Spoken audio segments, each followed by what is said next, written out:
Assalamualaikum warahmatullahi wabarakatuh. Oke anak-anak, pada hari ini kita akan belajar tentang Al-Quran dan hadis. Untuk pelajaran yang kedua, kita akan belajar hukum bacaan gunnah. Apa itu anak-anak? Ya, hukum bacaan gunnah. Let's go. Dalam ilmu tajwid terdapat berbagai hukum bacaan. Salah satunya adalah hukum bacaan gunnah. Gunnah itu artinya adalah dengung. Apa itu anak-anak? Dengung. Huruf gunnah itu ada dua, yaitu huruf nun dan mim bertasjid. Tasjid itu yang seperti apa? Tasjid itu seperti huruf V yang berada di atas huruf hijaiyah. Jika ada nun tasjid atau mim tasjid, maka hukum bacaannya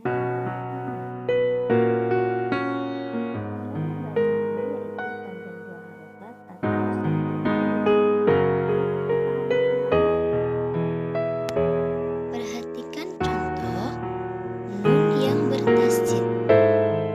Jannatul, jahannama.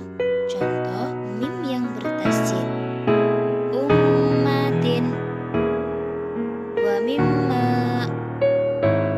Itulah tadi materi kita pada hari ini, yaitu tentang hukum bacaan gunnah. Hukum bacaan gunnah. Oke, kita akhiri perjumpaan pada hari ini dengan sama-sama membaca hamdalah. Alhamdulillahirabbil alamin. Selanjutnya kita akan belajar akidah akhlak tentang membiasakan sikap berterima kasih dan rendah hati. Sikap berterima kasih. Berterima kasih merupakan sikap terpuji. Ucapan terima kasih adalah ucapan syukur atas kebaikan yang diberikan orang lain kepada kita. Contohnya seperti ini, di kelas Lani lupa membawa pensil. Ia kebingungan. Siti yang melihatnya lalu meminjami pensil.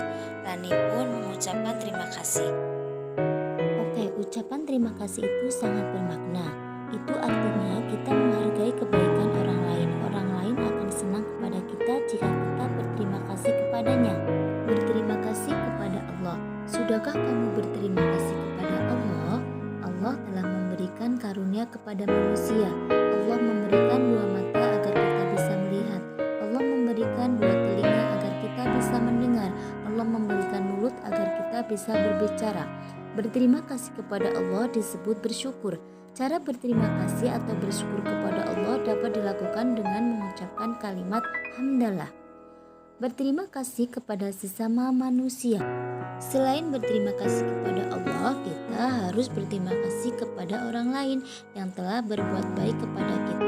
Kepada siapa saja kita mengucapkan terima kasih? Yang pertama kepada kedua orang tua, yang kedua kepada guru, dan yang ketiga kepada orang yang berbuat baik. Keutamaan sikap berterima kasih. Keutamaan berterima kasih adalah sebagai berikut.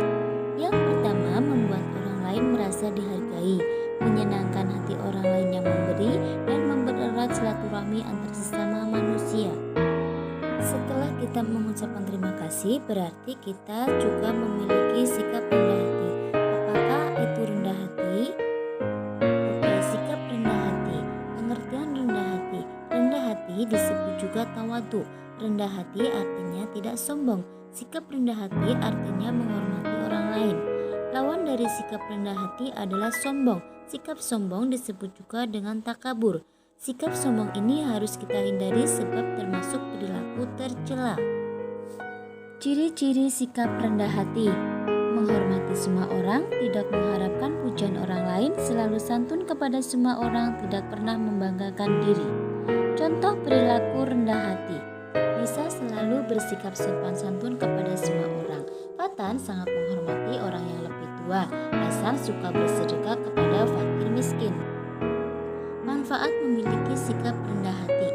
Seseorang yang memiliki sikap rendah hati akan mendatangkan beberapa manfaat.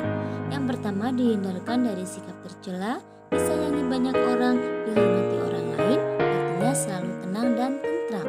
Nah, itu tadi materi membiasakan sikap berterima kasih kasih dan rendah hati. Kalian harus ingat ya, harus selalu mengucapkan terima kasih saat kalian diberi pertolongan oleh orang lain. Karena ucapan terima kasih termasuk bentuk rendah hati yang wajib kita miliki. Selanjutnya kita akan belajar fikih, gerakan dan bacaan sholat fardu. Pengertian sholat. Tahukah kamu aktivitas pada gambar di atas? Kegiatan di atas disebut sholat. Setiap hari kita melaksanakan sholat 5 waktu. Sholat merupakan perintah dari Allah Subhanahu wa Ta'ala. Allah memerintahkan Nabi Muhammad SAW untuk melaksanakan sholat setiap peristiwa Isra Mi'raj. Dari segi bahasa, sholat artinya adalah doa. Sholat adalah ibadah yang diawali dengan takbiratul ihram dan diakhiri dengan gerakan salam. Di setiap gerakan sholat ada bacaan atau doanya. Sholat hukumnya wajib bagi setiap muslim, baik muslim laki-laki maupun perempuan.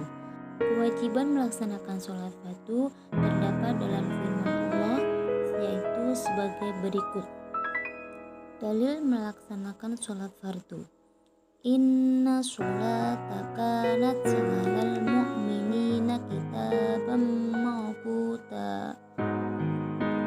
Artinya sesungguhnya sholat itu adalah wajib yang ditentukan waktunya atas orang-orang yang beriman. Melalui dalil di atas dapat kita ketahui bahwa sholat itu wajib bagi orang yang beriman. Sholat wajib juga telah ditentukan waktunya. Setiap muslim harus sholat tepat waktu kecuali jika ada sesuatu halangan. Waktu sholat fardu. Sholat fardu disebut juga sholat 5 waktu. Dalam sehari semalam kita melaksanakan sholat 5 waktu, di antaranya adalah sholat subuh, sholat zuhur, sholat asar, sholat maghrib, dan sholat isya. Jika waktu sholat telah tiba, biasanya muazzin akan mengumandangkan azan. Adapun waktu pelaksanaan sholat fardu yaitu yang pertama adalah sholat subuh. Sholat subuh terdiri dari 2 rakaat. Waktu pelaksanaan sholat subuh adalah sejak terbit fajar sampai sebelum terbit matahari. Sholat zuhur. Sholat zuhur terdiri dari 4 rakaat. Waktu pelaksanaan sholat zuhur adalah setelah matahari condong ke barat hingga bayang-bayang benda sama tinggi dengan benda asli. Sholat asar. Sholat asar terdiri dari 4 rakaat. Waktu pelaksanaan sholat asar adalah setelah waktu sholat zuhur habis sampai masuk waktu sholat maghrib. Sholat maghrib terdiri dari 3 rakaat. Waktu pelaksanaan sholat maghrib adalah sejak terbenamnya matahari sampai hilangnya mega merah di sebelah barat. Sholat isya. Sholat isya terdiri dari 4 rakaat. Waktu pelaksanaan sholat isya adalah setelah hilangnya mega merah di sebelah barat sampai terbitnya fajar saat sholat subuh. Kemudian ada satu lagi sholat fardu yang hanya diwajibkan bagi kaum muslim laki-laki, yaitu sholat Jumat. Sholat Jumat dilaksanakan pada hari Jumat setiap minggunya. Sholat Jumat terdiri dari 2 rakaat dan didahului dengan 2 khutbah. Sholat Jumat bagi perempuan tidak wajib. Namun apabila seseorang perempuan mengerjakan sholat Jumat, dia tidak perlu mengerjakan sholat zuhur di hari itu karena sholat Jumat sudah mencukupinya. Nah, Bu Guru harap anak-anak selalu rajin untuk melaksanakan sholat